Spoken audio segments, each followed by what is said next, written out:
Hello everybody, good morning. I'm in Milton Keynes in the United Kingdom. That is about 50 miles northwest of London in some very pleasant Buckinghamshire countryside. So that's where I'm speaking to you from today. I am very happy to be interrupted if anybody wants to ask me any questions along the way. That is absolutely fine. I hope that you can all hear me okay. The title of the discussion and the presentations today is about working with academics in higher education. And I was going to talk to you, and today I'm going to talk to you about how library services work with academics in the Open University to embed content and skills, so knowledge resources, into the modules to make them accessible for our students. I've got some examples of some of the things that we have done already and some of the work that's happened very recently, and looking ahead, some things that impact and cause us to change some of the things that we're doing. So I'll give you a few facts and figures first of all. So the Open University in the United Kingdom was one of the first open universities. I think it was probably the first open university, and it began almost 50 years ago now. And we currently have 160,000 students, round about that, studying a range of subjects from basic access to university type modules where they're preparing themselves for university study, a standard undergraduate offer that offers both vocational and academic type courses, taught postgraduate study at master's level, and again some of those qualifications are vocational, others are quite academic in their nature, and we also have not a taught PhD, but we do have a doctorate in education, which is slightly different than a normal research and funded PhD. So that's a very big range of students whose needs we're trying to meet. When the Open University first opened in 1969, 1970, there wasn't an internet as we know it now. There were no online resources. So it was really difficult, in fact, nigh on impossible, to get resources to the students. What the students received, they received directly from the academics in a box. And they used to get sent all sorts of things. So not just books, they would be sent chemistry sets so that they could do experiments, basic musical instruments so that they could play music. I think they've even had telescopes and all sorts of wonderful things to support their learning. Now, the internet and the library so wasn't accessible to students unless you lived near to Milton Keynes and could walk in. None of our students could come in and see our books or any of our content. And of course, the advent of online resources, online materials has changed all of that.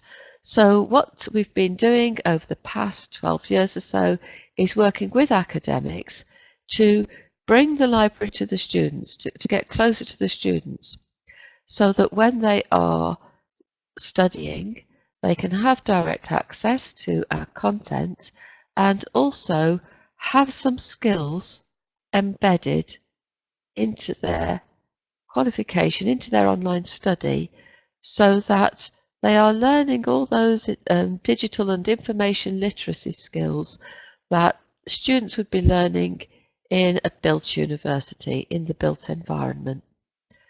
And where we are now is we have a team of librarians who work directly with the faculties, so with the academics in the faculties, to work with them in their module production and to add and recommend what content could support that study, what what's the appropriate content for students to be able to access, and where it's appropriate for basic skills and then more advanced skills to be built in to those modules.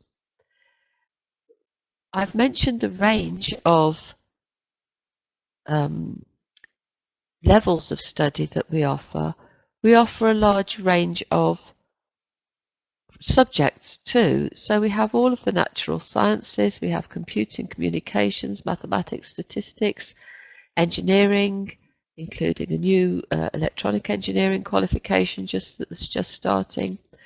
All of the humanities, so history, classical studies, music, English, all of the social sciences, psychology, geography, philosophy, all of the languages, so European languages, main European languages, French, German, Italian, Spanish, business, law, health studies, nursing, so a huge range of subjects. The qualifications are themselves, so each degree it's modular study, so students study different modules. There are around about 500 modules currently actually being presented to students at these different levels, and 120-ish in production.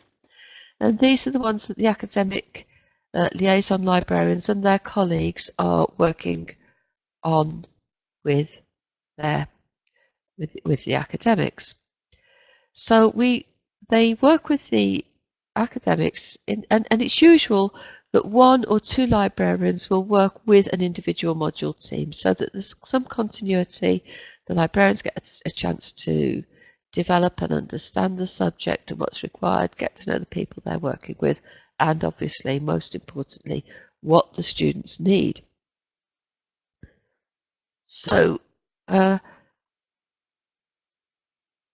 we don't just do that. We also have other librarians, and sometimes one librarian will have more than one role. So we have librarians who will write the skills activities with the liaison librarians who are working with the module teams. We have librarians who will deliver what we call live engagement sessions, so live tutorials working with the students. So like I'm talking to you now, one of our librarians can talk to the group of students who are studying that module, and we have an inquiry services team as well who will answer any inquiries that crop up and that come along. So that is some of the work that we're doing. So just trying to find my slides. I've got some little images of the output. The links in this one aren't live, but when I talk to you about a specific module and how we've developed referencing skills in that one, you'll see that you'll be able to get a better look at it. So here's an example from one of our level 2, so that's somebody in the second year of undergraduate study, science modules, and you can see that here there is a direct link to an article that the students are going to be required to read.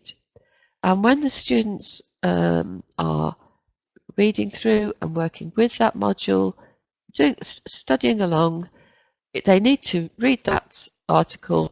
They'll click on that link and it will take them straight through to the article to be read. It's not that the academics don't want to encourage independent study and independent research so that students can find what it is they're supposed to be looking at. But sometimes they have some text or some articles, book chapters to be read actually in conjunction with the work that they're studying. I can't click through and show you this because this module is currently in presentation and being reformatted to a different style that you'll see in the early years module that I'm going to show you later on. So I can't click through and show you how that works, but that's the intent of it.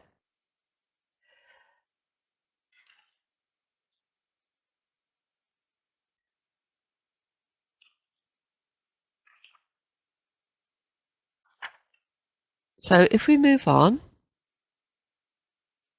and have a look at the next slide, which is also from this same module, where students are doing their own investigations, there is an activity embedded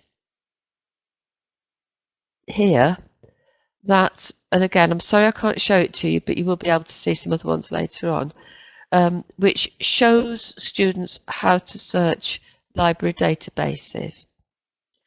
And in that activity, they are taught particularly how to search Web of Science and how to use Web of Science in their research.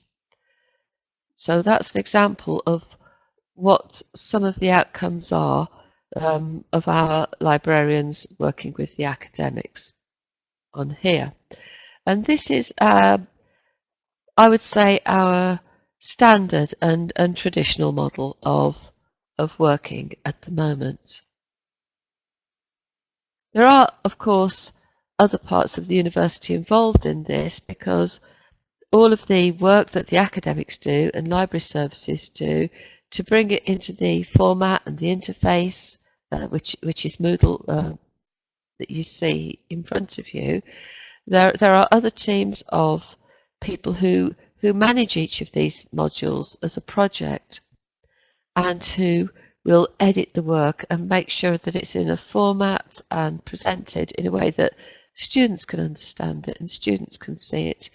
And there are some technology enhanced learning experts who will add value and interest to these presentations by using different technologies to give the students a better study experience, I guess, is the best way of putting that. And another thing that academics and library services are acutely aware of is that all of our students, not only they're all distance learners, they're all learning online or with blended study, quite a high proportion of them have disabilities and have various special needs so that they can access what they can see. And thinking about students who find it difficult to read print, so they might be using some software like Dragon, or there are other products. JAWS is what we have in the UK, for students to be able to use screen readers to read it. What the academics have to provide is an accessible, they need to make sure that the output that the student sees is as easy and as comfortable for a student who might be sight impaired to read as a student who doesn't have those problems. And library output is an important part of that. If we're contributing, say, journal articles to be used in these texts, we need to make sure that the students can read those as well. Now, some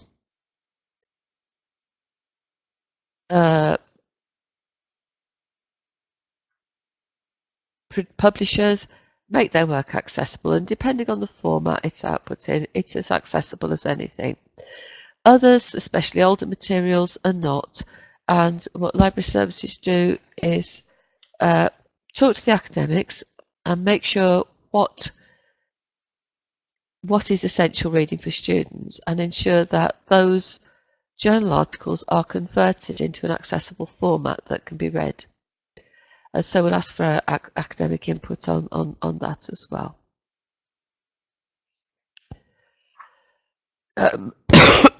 Sorry, I've got a cold.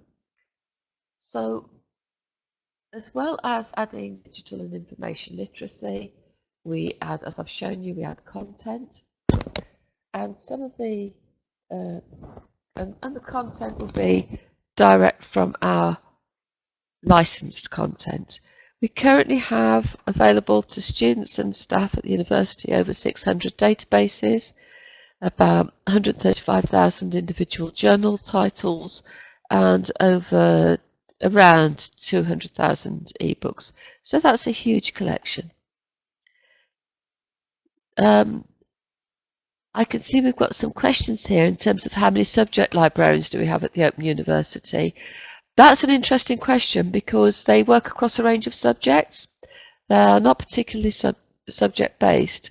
In terms of the number of librarians we have working with faculties at the moment on these modules, there are 9, and that's a full-time equivalent because a couple of them are part-timers, about 7.5 full-time equivalent, and they'll cover a range of different subject areas, and they are, because we recently restructured how we do this work. That was about 18 months ago, and what's evolving from that is, rather than one individual librarian being solely responsible for that subject, there are teams of librarians who are involved with the faculty. So they'll have a wider subject knowledge across, let's say, science, technology, engineering, computing, mathematics. So they'll have quite a wide range of knowledge and skills. And they might go work with other faculties as well. For example,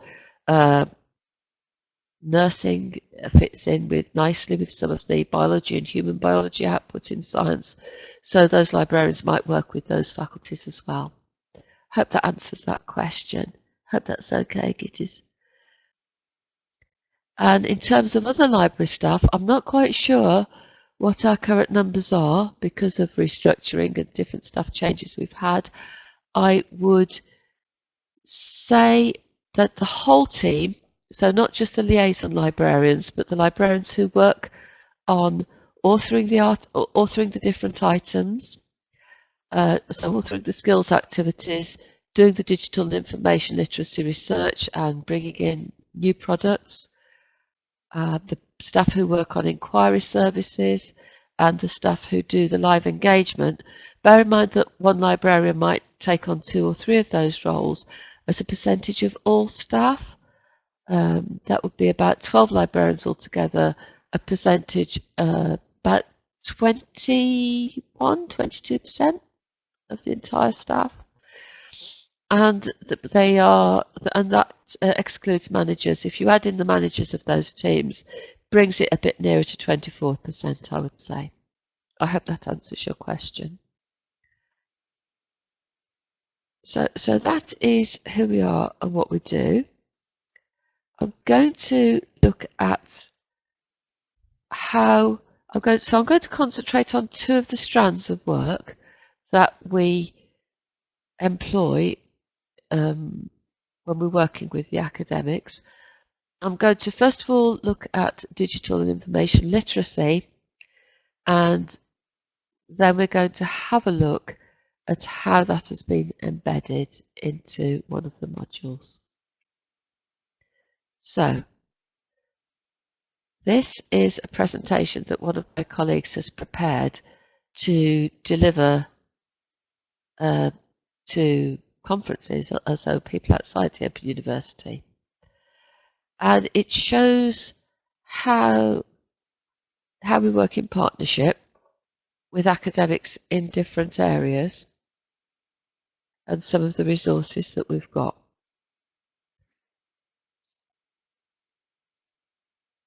And when we were thinking about curriculum development with the academics in their teams, we need to be quite certain that what is being delivered and what is being input is appropriate to the needs of the students.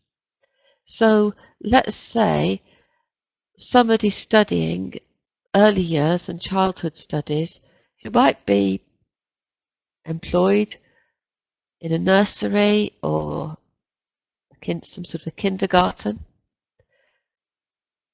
and they were just taking their first steps to undergraduate study. They really don't need to know how to do a full literature search and citation searching. They really don't need to know that. And we also need to make sure that because of the module nature of the qualifications, that students are being taught a balance of skills across, so that the academics are aware of the breadth of skills that the students are picking up, and they can communicate with us what they're expecting students to be able to learn by way of how to search, how to reference, how to evaluate.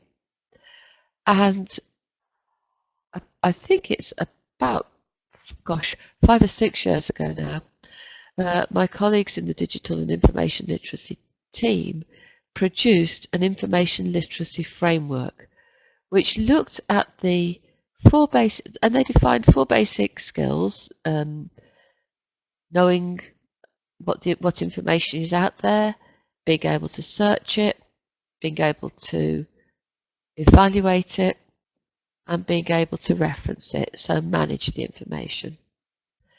And as technology and the internet and the enhancement of what information and resources were out there developed, it quickly became acknowledged that actually that wasn't enough. There needed to be some digital capability in there as well. So the information literacy framework quickly became the digital and information literacy framework, adding on skills like knowing how to operate in a digital environment, and not only being able to manage the resources that you'd found, but how to be able to share and communicate them with other people. So the digital and information literacy framework became, sorry, I've skipped a few slides here, became really key in the librarians' negotiations and discussions with the academics, because it's really enabled them to have a common understanding of what was trying to be achieved and what was needed to be achieved. And of course, these skills, they're great for study. Most of them, if you think about it, are also transferable out there into the workplace. So I'm going to see if I can get out to the framework, but I don't think I can from here. I was really hoping to be able to do that. I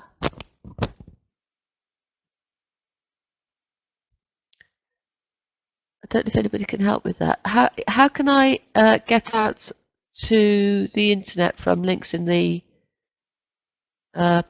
presentation? Would you like to go to the internet? Yes. You can open a tab on your desktop. Yeah. Let's see. I think it is hard to do that right now because you have to download something before you can share your desktop. Oh, right, okay. So in that case, some of this may not be. I thought I was just going to be able to click out. So let's have a look at the slide anyway. I was hoping to be able to explore it a bit more with you. Here's an example of the digital and information literacy framework. And down the left-hand side, you can see the different levels. And across the top, you can see the different skills that students are expected to acquire. By clicking on one of the tabs across the top, you'll then get what skills students are expected to know at that level. So I can't demonstrate that to you, but the link is there, and I hope you'll be able to go and explore that at some future time.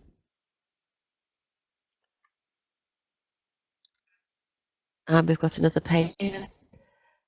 And this framework goes right from level 0, which is students preparing to come to university, through to master's level.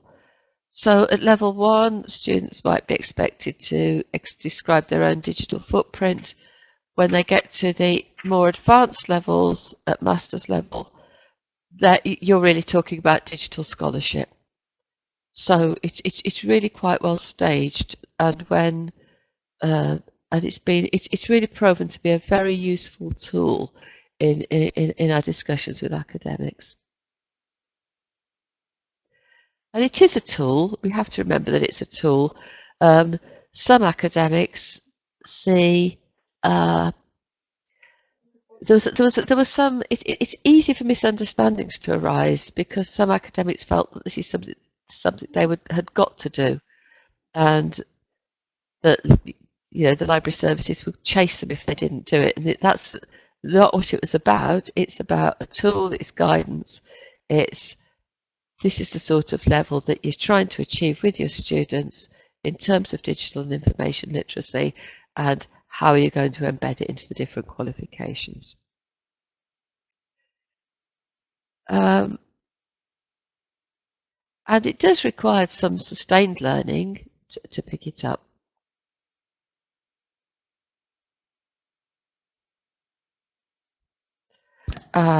Most of it is assessed, and the academics are given guidance. We have an assessment hub where best practice is shared, and there is guidance there for academics on how learning digital and information literacy can be assessed.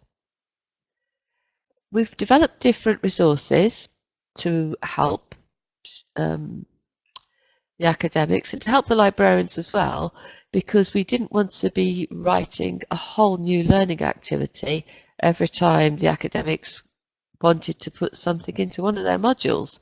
So the first thing that was developed, this is slightly out of order, is the Library and Information Literacy site. This is a closed site to the Open University.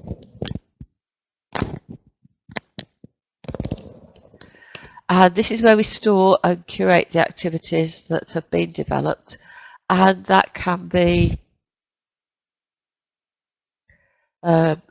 repurposed and refreshed, say for different subject areas.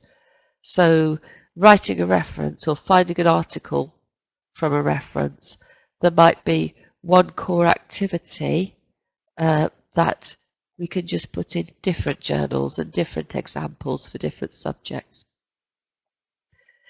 When we asked for feedback on some of these activities, which are generally about 20-30 minutes long, the students can expect to spend that long doing them, we had feedback that actually people would prefer something neater and snappier and something like a quick fix, if you like, so that just to get people started.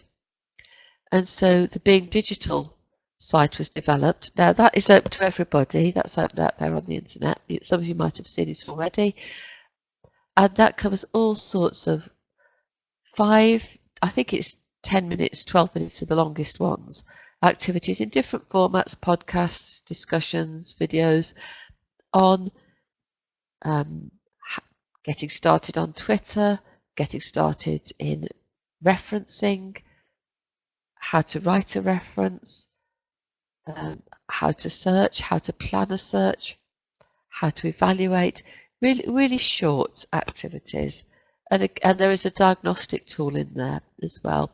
And many of those are used in the first level courses.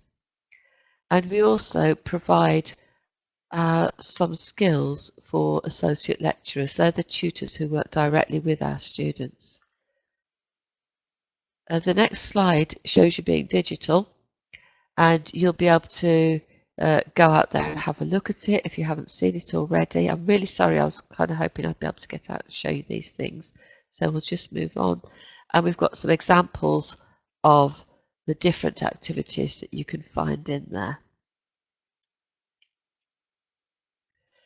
So if we move through some of these Being Digital activities, here's an example of a level 2 activity using social media for research that you might find embedded in some of our modules, especially the social sciences ones. And it's a guide to how to use social media, so Facebook, LinkedIn, Skype, to research for their assignments. And here's another example of one of our activities. I'm sorry, it's just top page. I'd really hope that I could show you. I wasn't I hadn't realised that I wasn't going to be able to. It's about reflection and evaluation. So by the time students are in their third year, so level 3 of study, it's really that students should be able to properly, critically evaluate and think about what they're reading and how to reflect on them. And the activity is about reflecting on some of the skills they have learnt. So maybe maybe we could do something next year where I could actually show you some of these things in action. So I've talked to you there about the framework and what our skills look like now. Right, E109 is Open University Speak. Each of our modules has a code, and this code is about early years education, E109. And the librarian concerned worked with a team of academics. The academics were really aware that the students on this module were largely women, might have a basic qualification in the subject, probably had been working in the area for some time, and had probably not really thought about university study. And that referencing and plagiarism can be quite scary to new students of this type. So they are really, really sad that I can't show you this, but let me describe what they did. They really wanted to make it as friendly as possible. And so what they did in the assessment, they made it clear to students from the start, and I'm going to quote from the assessment guide, while the approach to referencing you are encouraged to use is drawn from the Harvard system, you are not expected to grasp the many elements of this system during your study of the module. Developing the accuracy of your referencing is part of the learning outcomes of studying E109. Your referencing skills will develop during E109, but you're not expected to be completely accurate or consistent in your attempts by the end of this module. These skills will progress as your studies continue. So that's really making it clear to students, you're not going to be punished if you forget a comma or don't underline at the title or or forget to put the year of publication in. It's just you've read something, you've used it, you've taken something from it, and you've acknowledged that you've used it. They've really started from very basic principles. And so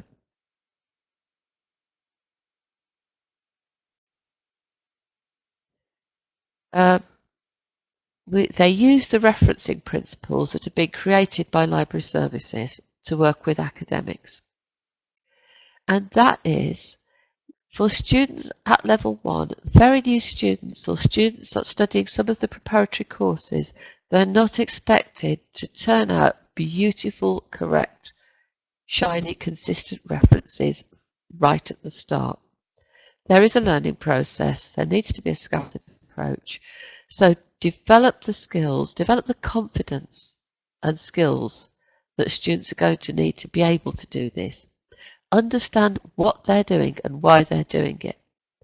And then, as they develop throughout the first year, get them to a place where they can write a full reference, and by levels 2 and 3, they'll be referencing with confidence, rather than throwing them into the deep end and expect them just to be able to do it all from the get-go, from the start. So the approach that this was taken in E109 is that in the module text there were in-text citations, in-text references, so that students could see that somebody had been quoted, that they'd quoted a paper. And the first activity that students had to do was simply, and this is an online activity, to be able to go through and highlight where that had occurred. That was all they were required to do. And then that took them through to actually being able to see the reference for that piece of work. So it's really, really basic. Just spot what's there.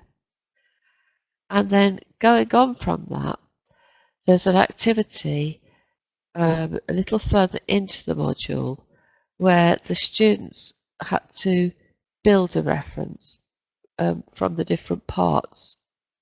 So there was the author, the title, the date, and the students had to spot where they were and highlight again which part of the reference is the author, which in different colours, which part of it is the date, which part is the publisher. So they were really getting an understanding of how these components of a reference are built up. And by the end of the module, they get to actually put in their own reference. But it's a properly scaffolded approach as to how that's happened. So that is how we are working at the moment. So looking ahead, in terms of our work with academics, the university is exploring new methods of publication. These are all Moodle sites. They are looking at having more agile production with Open edX, developing some different approaches within the university. And when you're using something like Open edX, you can make changes more quickly. So it's obvious that the library is going to have to be more responsive in its support, I think, for the modules. There are other factors, of course. It's because what universities are producing now, it's not just undergraduate study, postgraduate study. We're looking at MOOCs. And how does a library produce a MOOC, support a MOOC? We can't put in our licensed content for people to be able to refer to. So students studying these modules need to have access to freely available resources. And we've had some quite good success working with academics there, certainly with the business school academics. They've produced a series of MOOCs which are on the FutureLearn platform, and these can lead to, if you complete all of the MOOCs, an accreditation of so many credits to be taken into an undergraduate course. So you've got that. You have to pay once for the accreditation part, for the assessment, but the MOOC study's free. And so what that librarian had to do was really think about open access and freely available resources, and recommend some of our own freely available or make open access some of our skills activities to go in them. And that's part of the changing world we're in, because it's not just about producing open access and freely available content. Universities these days are becoming more business-like. They might want to sell some of their content. And if you're selling content and you've got licensed resources embedded in it, that's not good, because you have to strip those out and the other university has to put in theirs. So again, an ever-increasing use of open access resources and wider to put there. So we are developing slightly different relationships with the academics when we are talking about MOOCs. So I think that's really a bit of a whistle-stop tour, and I'm really disappointed that I haven't been able to show you what we've actually done. But perhaps, like I say, we could do another one next year, and I could have some things to show you, some actual examples to show you online, because I don't think we've got time to set that up now. I noticed you've got some nice discussion here and some questions. Is there anything you'd like to see or do, or to make me available for you, or make available for you? Someone who would like to take the microphone. So I thought what Cheryl, what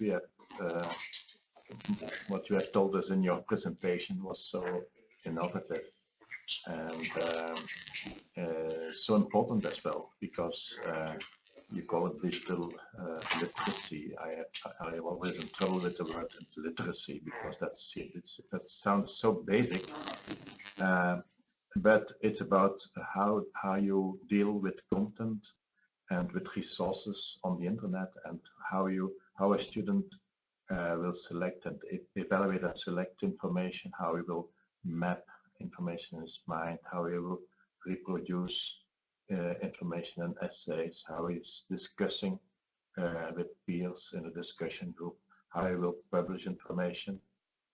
Yeah. So that's much more than what in former times by librarians was done. It was only about references, and also teaching staff in their lectures, they referred to literature, of course, and that was it. And now I think the processes, the cognitive processes in students are so much important, and what you have shown is really a very systematic approach to these a new pedagogy for librarians. Actually, is a pedagogical model which should be used anywhere, and therefore I think dissemination of this kind of thing is very important. And one of our colleagues in this group is Fred Ryan. He's a colleague of mine in Leuven, and he is working in this area and actually he's following more or less the same model as you are presenting now. And so sometimes you can find colleagues to elaborate together on such a model, but more importantly even is to disseminate that model. These models all over Europe, and certainly in the Open universities, where students are studying independently. Yeah, well, I think we have disseminated it quite widely in the UK. It's a model that's been, oh gosh, it's a few years old now. We've been using it for quite a while. We developed a set of cards to go with it, so that you could deconstruct the framework. And so when you were designing the learning that students were going to be undertaking, you could put the cards in. You could physically use the cards to see where it was going to be most appropriate. I would certainly love to share it more widely. It is, like I say, it's all out there and free to use, the digital framework and the Being Digital activities. I don't know how you would like me to share it more, how you'd like me to bring it to the other universities. Well, we immediately had a library group, and I think that was a good forum. But now we have this Empower group, expert group, and I think when we were describing this, the remit of this Empower group, it was exactly this what we meant. So that was really the remit of this group, and next to other topics that which can be discussed. But this is really the core of what this group should do. Yeah, well, but I can put them in the well, you've got them here now. You'll be able to see them from here, and I can put them into our Google Docs as well. But it's certainly up to share and to use and to yeah,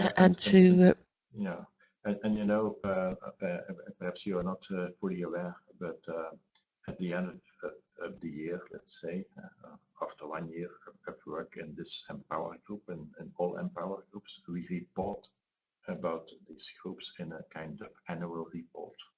And there's also a way of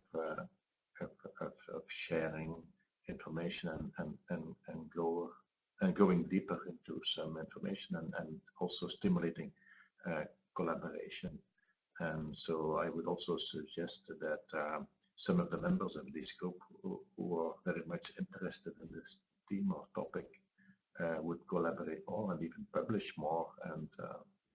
And also, I think when we are asked to give consultancy to universities in Europe, and that happens, and that's also one of the aims of the Empower program. Then of course it's very useful that we can as an expert like you to this university. Okay, that's good to know. I'll make sure that we get something into the annual report. Because this is what we do, I think we sometimes don't recognize that for others it's innovative. Yeah. And maybe we take what we do for granted a little bit too much. Yeah. I don't know. Yeah, surely. But you can't underestimate how important this is for students, because this is really teaching them to learn independently and to look into literature to become to enable them to evaluate resources and to find a method for mapping their knowledge and so on. So this is the most important for students as well.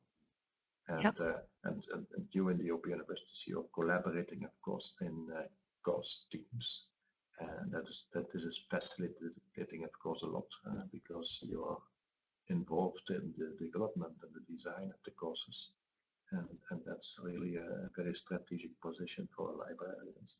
But you see how useful this is for the quality of the course. Yeah, we do add value, and Yeah, we are value, sure. We are with the team right from the learning design stage of the individual modules. Yeah, this is really very clear and very good. Yeah. Well, I'm sorry I won't be at Rome, but as I say, I hope we can disseminate this further, and I hope that people who pick it up and use it will disseminate it, because that's the way to get it out. Yeah, I hoped already that you were sorry, so, but you can come to the next conference. Yeah. But also in between, I think we have to keep contact between the experts in this group and also in a wider environment. So that this very specific work of librarians is better appreciated and also gets really a chance, not just for dissemination, but also to be applied in course development and course design. Well, I'd like to do that, and I think we should.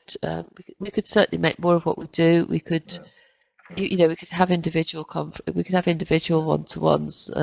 If anybody's interested to talk to me more about this, or we could. Skyping's a bit problematic because we have a different Skype here, but we could certainly have phone conversations and share screens. Yeah. So I'm certainly very happy to talk to anybody in the group and show them more. If they want to just get in touch, you've got my email. Okay. Are there any other questions, or is anything else anybody would like to know?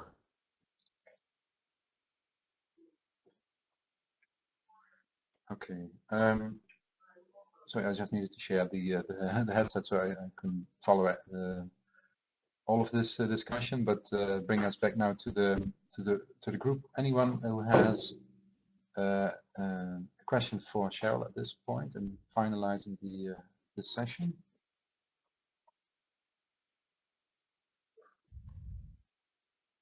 No, all clear. Okay. Well, I'd like to thank you all for your attention and time.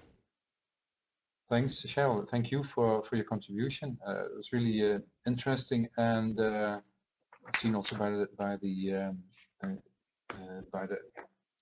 commitment by the participants and participation in the chat.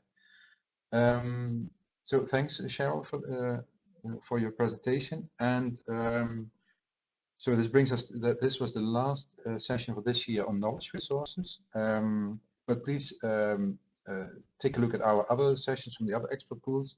The next one will be on OERs and MOOCs on the 2nd of November at 10 o'clock in the morning, Central European time. And thank you all for participating, and I hope to see you soon again. Thanks. Bye. Bye, Cheryl. Thank you. Thank you very much indeed.